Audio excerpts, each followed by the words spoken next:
mga kababayan, ma'am sir. This is Jam the Filipino channel ng inyong phone code. So today is October 14, 2025 at tayo ngayon ay papunta dito yan sa may Metro Bank West Service Road. Dito yan sa may Alabang, Muntinlupa po yan. At dadalhin po natin yan sa may Gabriel Street, Baclaran, Paranaque po yan. Okay, so magbabalik po tayo mamayang onte. Pag nakuha na po natin sila, disclaimer lamang po, ang content po natin ay kalsada at hindi ang passenger. Kaya nga naman, sakasakali man po na may marinig kayo, mga pangalan ng lugar, pangalan ng tao, pangalan ng organizations, government o private man yan, ay wala pong kinalaman ng channel na ito at wala pong pinapatungkulan. Lahat po na pinag-uusapan dito ay pawang dito lamang po yan sa loob at wala pong pinapatungkulan sa labas na Japan. Okay po, so magbabalik po tayo mamamayang onte po pag nakuha na po natin sila.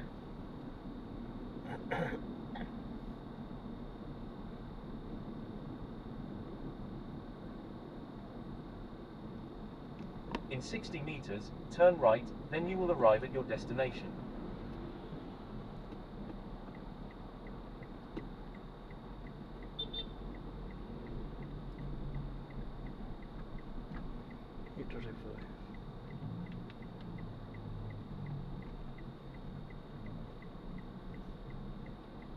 You have arrived at your destination.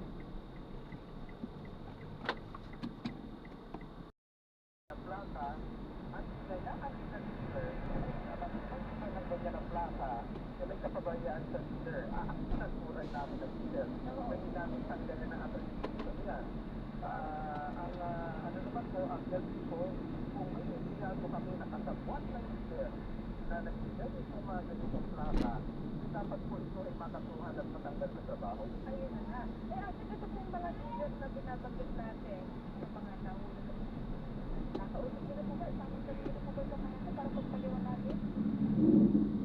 Ayun po, yung may-ari po ng sasakyan, ipapa-so-called order po natin sa agad po ito para po malaman po natin kung saan po nanggaling. Kahit po ako, limitado po malaman kung paano nila pinali-obra to. Maliwanag po na merong ginagawang hindi maganda. Pwede po mga dealer access kasi ang kumatak-sakrami yung ano nito, ang paliwanag niya, ito talaga yung nilabas ng dealer niya. So wala talaga sa idea. Pero paano po yung dealer po access? Pero partner access ko ba? Kung nakita mo na alam mo,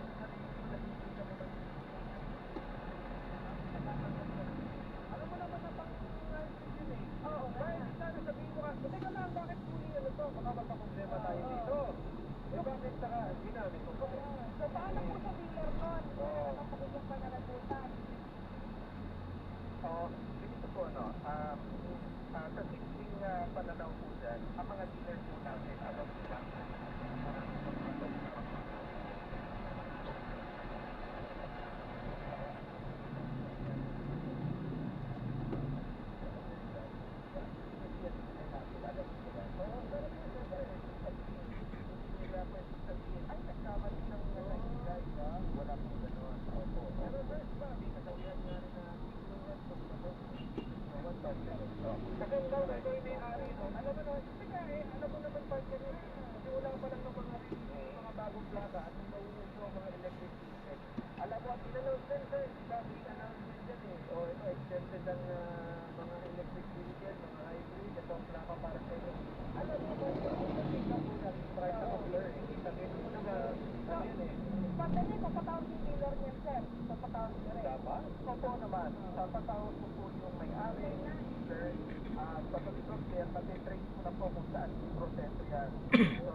gumagawa ng mali sa loob ng sila. Ibig sabihin, hindi ninyo isinasagpatin na talagang may bakar sa loob. Itong mga ano. May nagay sa report, meron dyan eh. Siyempre, sir, hindi may katong-katong na halaga, di ba? Are, gusto ko ba, bayad ka lang ng extra. Sigurado extra color coding. Mga ganyan sigurado opo, alam po ninyo, actually pangalawang araw ko pa lang ngayon bilang LCOC. Pero nag-iisip na ho ako. Nung araw pa, alam natin na may mga problema dyan, maliit. Kaya may direktiba nga ng ating Pangulo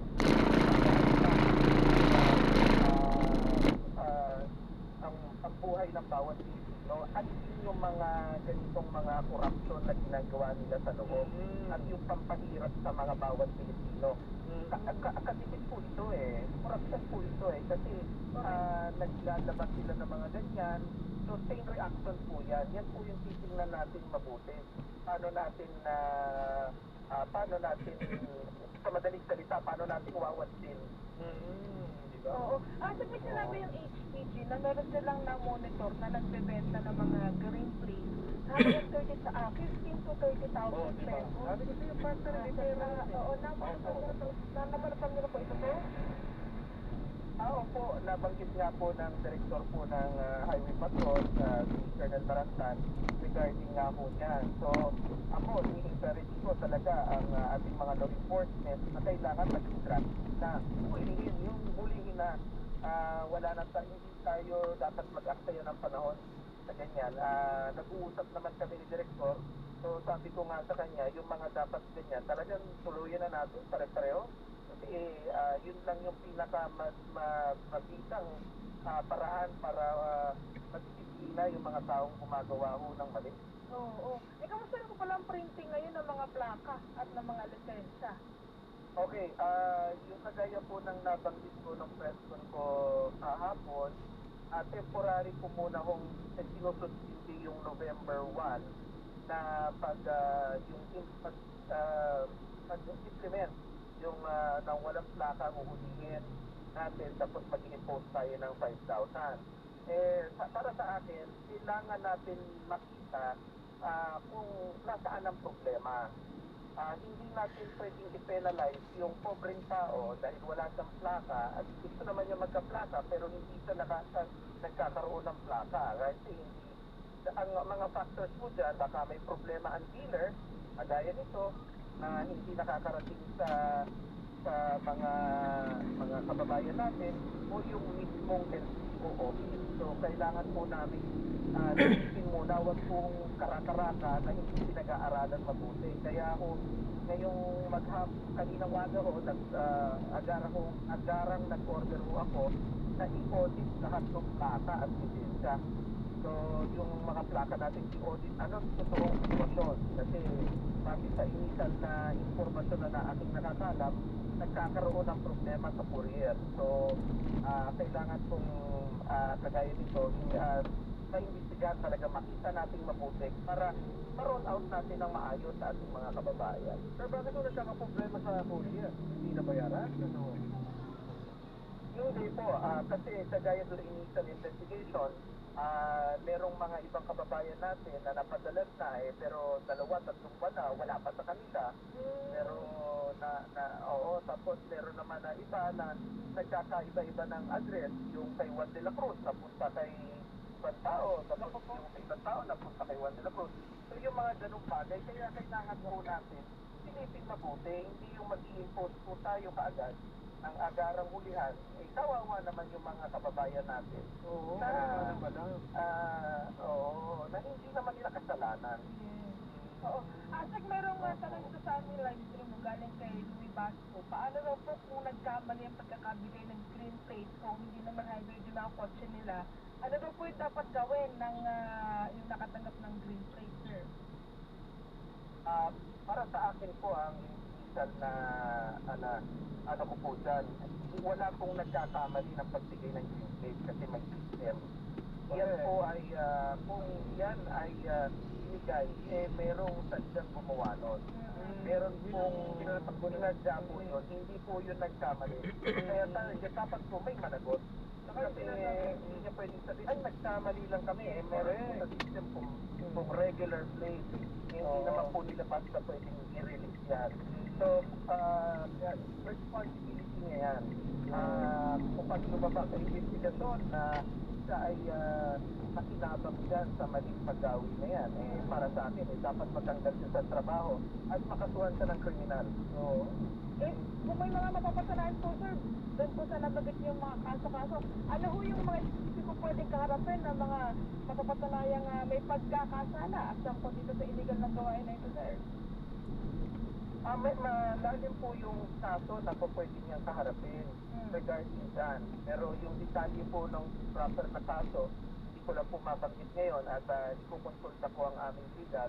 Pero siyempre, ang ko sa legal department namin at saka sa law enforcement, na pansamantalang ako muna ang umuupo, yung pinakamabigat na parusa na dapat ibigay na igawin dyan.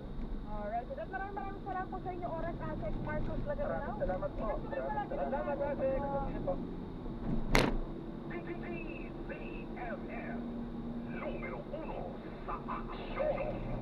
Asek Marcos Laganao, ang pagbago pong hepe ng Land Transportation Office. Narinig niyo ha?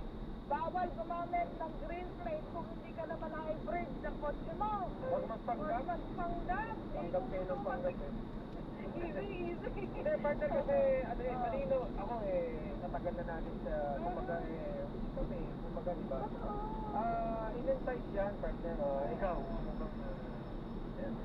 may kilala tayo sa ganun sa LTO. Yun ang inaalam din na asik may kilala tayo sa LTO. Gusto mo ba wala kang coding forever? Abo. Sige, paano? Pwede ito ibigay ka ngayon ng pera, partner. Ay, talaga naman. Green plate ang isdaki. Bago po kayo may green plate at hindi po hybrid ang kotse ninyo, hindi po kayo nakaka-green flag ha, yan green flag, red flag yan. Wala makakalusot. Nakita ng highway patrol. Ba teka, pick up ito. Di ba? Ano muna pa dyan, bago ang plaka, ang pinatake ng mga gusto lumusot dyan, yung blend. Bibili sila ng gano'n. Alam naman ang hindi. Teka lang. Iba naman talaga na pipas yung kakami ko ba yung makikita. Kung nung pinanganak ito, sasakyan na to, hindi pa uso ang hybrid. Bakit may hybrid mga gano'n? Kanya-kanya talaga. Kanya-kanya talaga yan, pero sabi pang nagkakanya-kanya muna ha, magibigidaan mo lang sa ilang mga paalala, huwag kayo naalis. Kanya-kanya muna tayo. Tabakan ng kasabukan, wala kang taka. Spot report! AMTVMN. Hanap mo ba'y kwentuhan all night? Yung nakikinig ka, nasama ang buwan at tumawa. Tara na sa Kwento Night. Kwento Night. Kwento Night. Lunes hanggang Biyernes, alas 10 ng gabi sa DZMM Radio Patrol sa Istreta at DZMM Teleradyo. Dito, walang kwentong mananatiling sikreto. Ngayong gabi sa Kwento Night. Ako ang nauna. Hindi mo siya magulihan. Kung kaya mong magmahal sa kanya, kaya ko rin. At pumayag siya. Kwento Night sa DZMM. For now, o pag-forever na ba? Paano mo nga ba malalaman kung sino ang para sa'yo?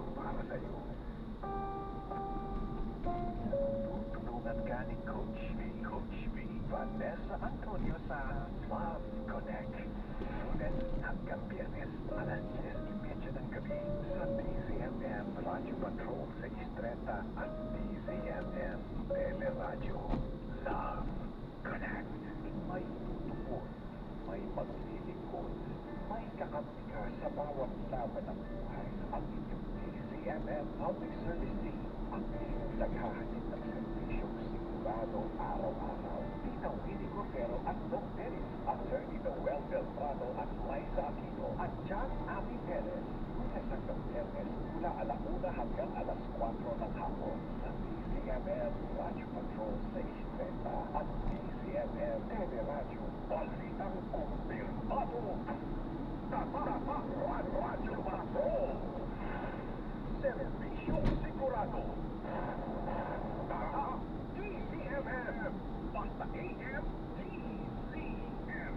Una ang seguridad mo.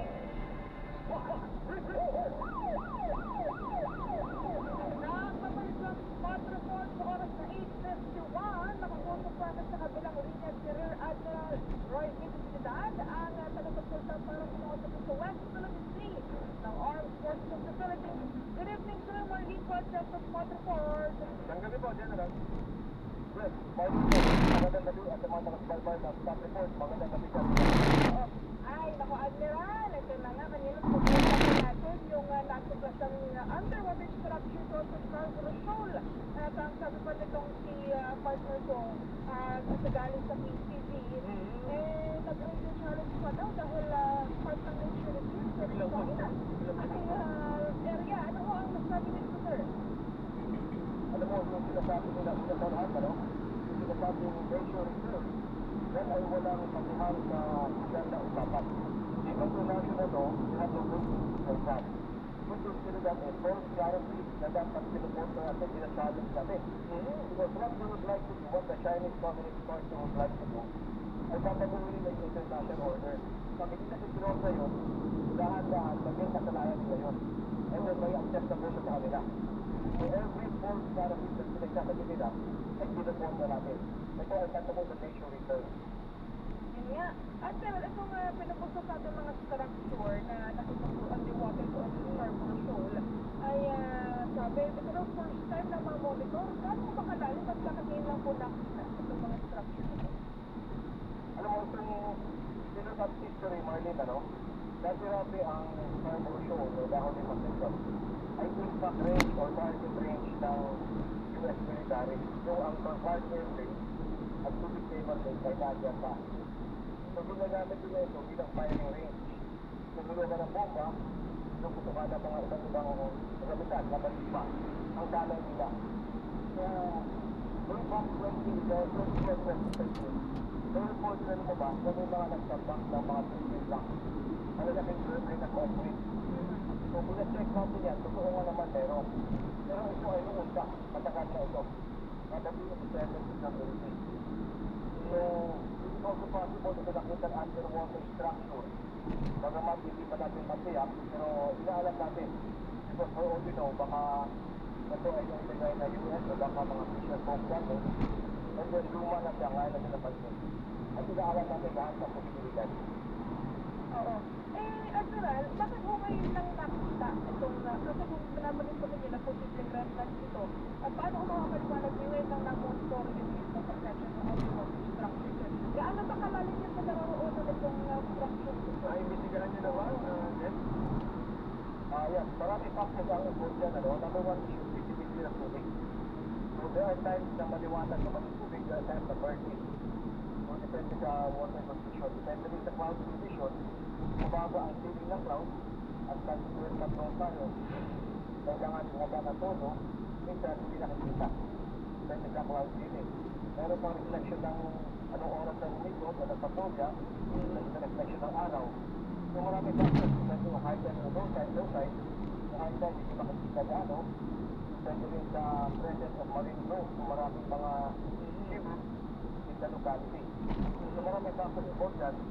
And also, that yung baon naman dito sa lugar, at na naman saan ay medyo maliit lamang. Pero general, balikan ko lang po yung yung sinasabing bigla silang naging concerned sa nature reserve. Who are they trying to fool? Sarili nila o anong point? Alam mo, Chef, yan ang magandang katanungan. So dapat ibalik natin sa kanila. Ano ba ang nais nilang gawin? Aliwanag dito yung international community una sa lahat. Tapos, nais nilang baguhin ang international order, ang international law. Sinabi na nga ng Arbitral Tribunal na walang pasihan ang kanilang claim at 9-9. So, pariwala yun. Hindi po existing that.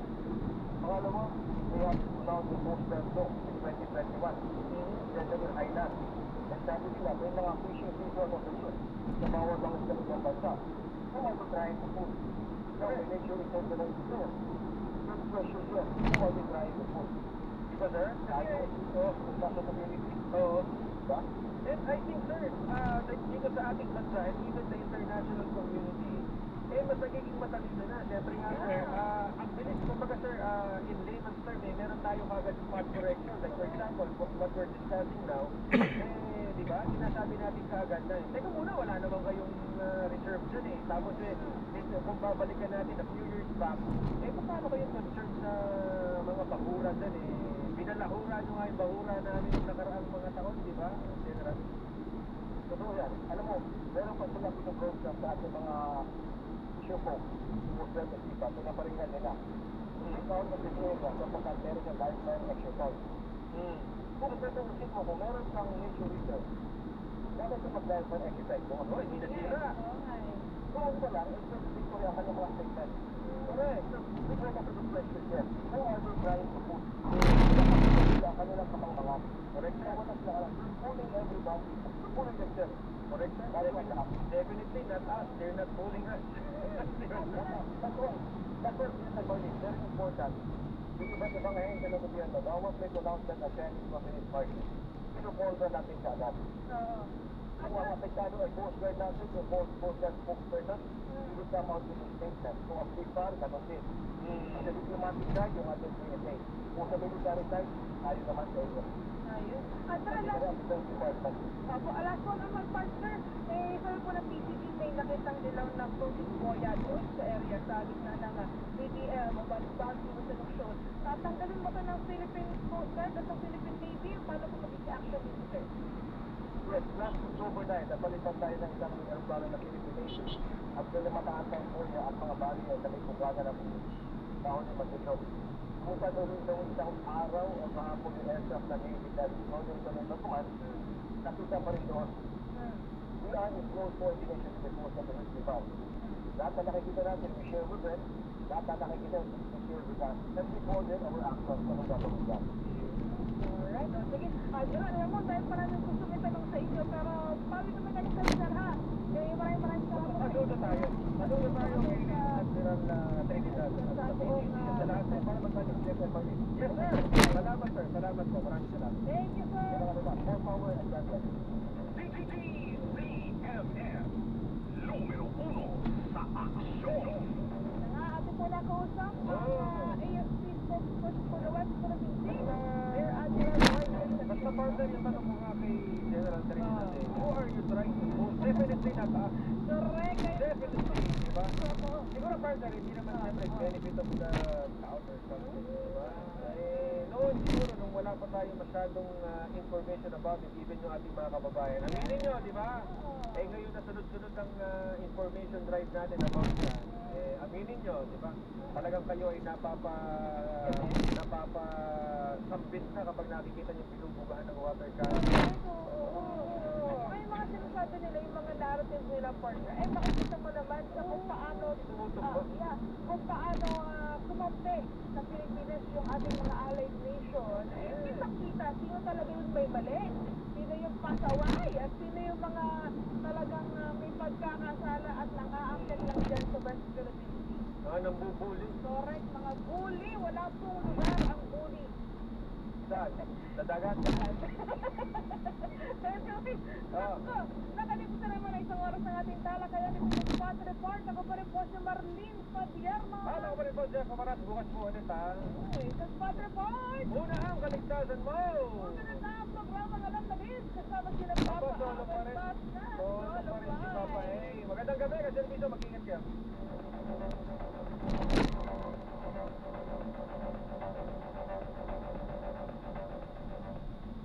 Jeff Camaras at Marlene Padierno sa Spot Report.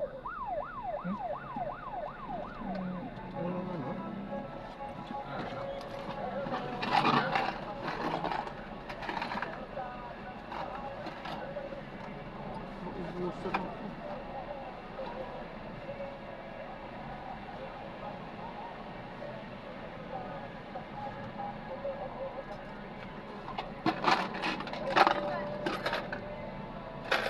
Diyan lang po. Dito po.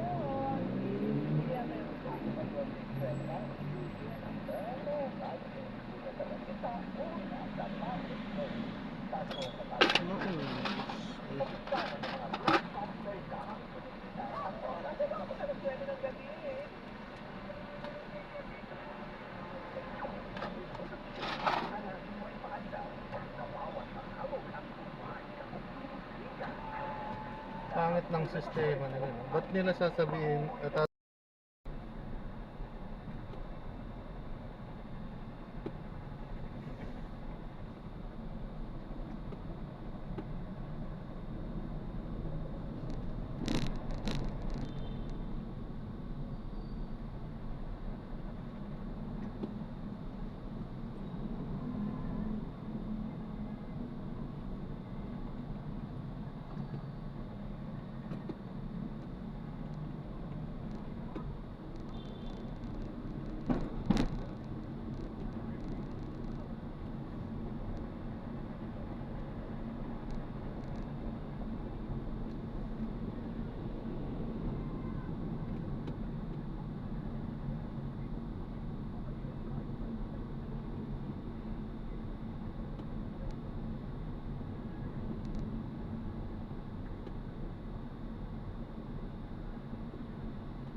mga kapamilya, pero may ginagin ng aktor na si Steve Cuenca ang ginawang pagkahanda para sa kakaibang karakter sa series What Lies Beneath.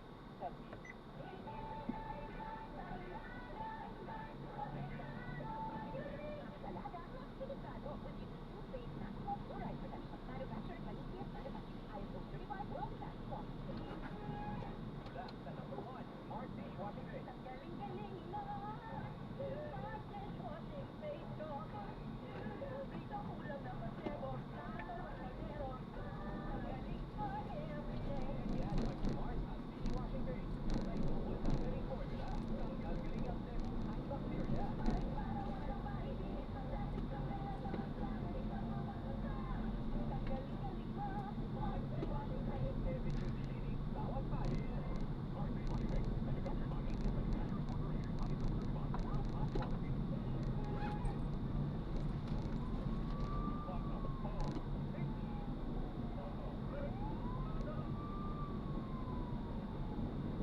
doon na lang ako bababa sa may ano, sa may 7-Eleven sa mismong tapat ng Uni Oil. Huwag mo nang ipasok dun sa kantin.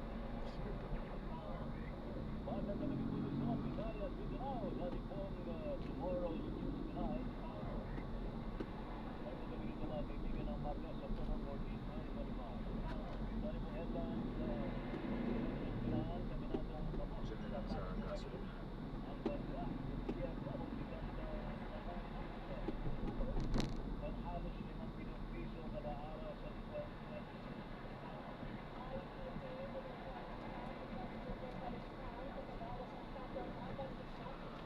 Well, magkano na?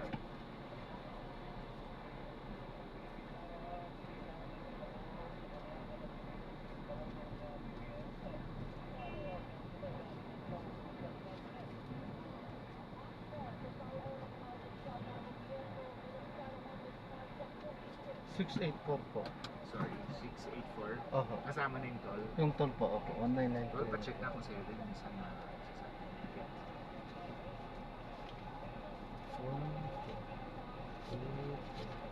Opo. 7. Bale, 700. 684, no? Opo. Okay. 684. Okay na po ito. Ah, Ay, salamat po. God bless po. Traffic. Oh. Dito na ako papasok na ba? Opo, opo. Thank you po. Nakalock yata. Di, tulak nyo lang po. Tulak na. Thank you. Thank you po.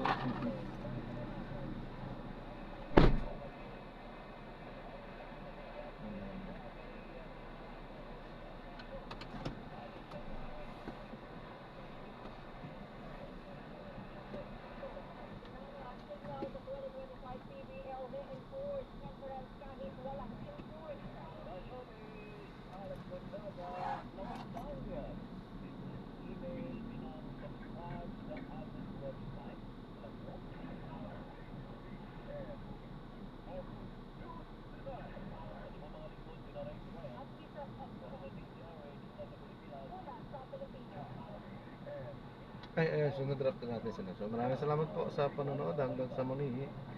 Ingat po at God bless. Paalam po muna. Pansama po.